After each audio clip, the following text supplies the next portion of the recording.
Many of you have thought about buying a new home, and the biggest challenge for the buyers who actually buying the first time or even experienced buyers, how much cash do I have to bring to the closing table? How much money should I save before buying a home?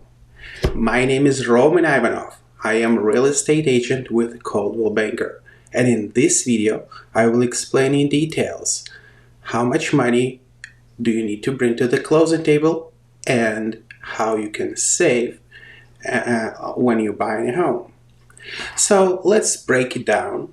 You will have to have a down payment on the mortgage, and this amount may vary, depends on your lender and the type of mortgage that you choose. On average, the lowest down payment on conventional or FHA mortgage starts around 3.5%. There is also other loans like VA loans. They don't require down payments, or USDA loans in rural areas. They also don't require any down payments. In concerns to average loans, FHA conventional, I see somewhere between 3 and 20%.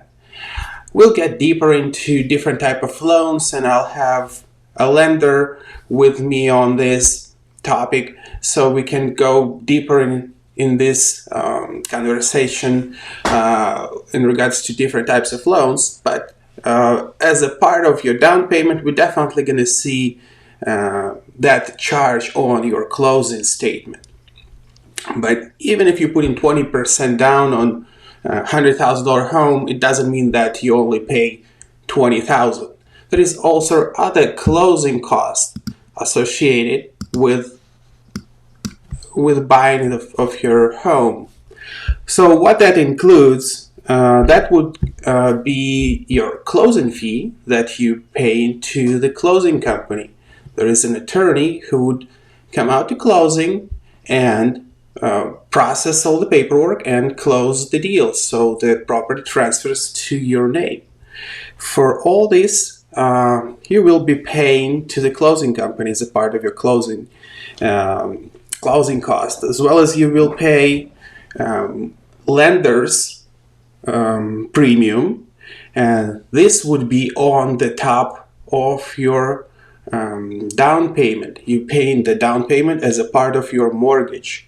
But lender also wants a part of the closing cost as origination fee. Also, there is charge to the lender known as points. This is a percentage of the loan that you prepay. Origination fee. In closing cost, you will commonly find real estate commissions, and most agents, they don't charge on the buyer side, but there is also a charge that you might see on the closing statement that's called brokerage fee. That's what brokerages charges their agents' clients for the transaction. So very commonly you'll find a brokerage fee on your closing statement as a part of your closing costs. And you will find transfer tax as a part of your closing cost as well. I have to mention that closing transfer tax may be different compared to the state or county or even the city you live in. And I wanted to share with you my screen and show you what we see in Allegheny County. So as you notice, these numbers vary on where you live. So if you're in Allegheny County, you most likely pay 1% to the county, local tax, and state tax, which is 1% to Pennsylvania, as you notice. But this local and school tax, they may be different. The highest tax is City of Pittsburgh tax. As you notice, it's 3, 1, and 1, total 5%. In most deals, buyer and seller splitting this 5%, or if you live in, let's say, in Monroeville, that's 2%. That Actually here is 2.5. So anyway, it splits between buyer and seller, but this is also a negotiable item, and this is where I'm starting talking about where you can save. If you split the taxes unequally or even pass all the transfer tax to the seller, then it will be a win on your closing costs. You can ask the seller to pay in full transfer tax, and that would be a significant amount if you're buying property for $200,000, $300,000. Well, I'm not sure if seller would take it, but at least having this in the back of your mind as an option, I think it's a great idea. All right, moving forward, I think we covered the closing costs in details, and now I wanted to talk to you about prepaid expenses. So what are prepaid expenses? These are items that you're not actually paying full, but you paying for certain goods, services ahead of time, and this way you buying the property with insurance, or if you buying property and the bank takes taxes. Actually, even if you buy it in cash, you still have to pay your property tax at closing, and your property tax will be prorated with the seller. So what's included in prepaid items?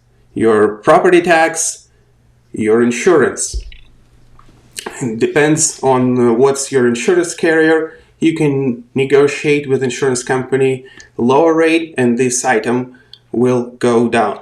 On property taxes, there is not that much you can negotiate, but after purchasing it, especially if you buy the property below current assessed value, you can file for tax appeal, and taxes will be reconsidered upon the sales price of your home. Well, and also I want to talk to you about lenders' required cash reserves. These reserves you have to keep in order to ensure that a lender that you will be able to make payments on your mortgage. So in many cases, lenders require a certain amount of cash to be held in your checking account in order to close. So let's say you buy a home for $200,000, your closing cost $30,000. So you will have to have a little extra to make sure that you will be able to pay your mortgage in the next few months. So that would something that you have to discuss with your lender. What would be the reserve and what's their requirements? It's not with every deal, but that's something you have to keep in mind when you calculate your cash to close. Well, and I also prepared this spreadsheet with explanation of if you would be buying a house for $200,000, your down payment on average 10%, that would be $20,000. Closing cost, like I discussed with you, about $4,500. Prepaid expenses, this is mostly your taxes, $3,600. If you have to have some such utility adjustments, such as if your property heated by oil and seller paid by a certain amount of oil in the tank to heat the house, that's what you have to pay. It's not very common. Most of the homes, they have central water, central heat system, but that would be possible. So cash reserves, 2 months of mortgage, so another $2,400, and total you will need $31,000 on average for this type of deal. Obviously, this is not a complete breakdown, but I also wanted just to give you an idea of what that would be on $200,000 sale with 10% down. Well, as you noticed, this is the amount that you need on average deal. Every single deal is different. I would like to sit down with you and show you what would be the best strategy specifically in your case. I think we can come up with something that would be beneficial to you. Well, I hope you liked this video. I really would appreciate if you put the thumbs up, subscribe to my channel if you're watching it on YouTube, and please watch my next video.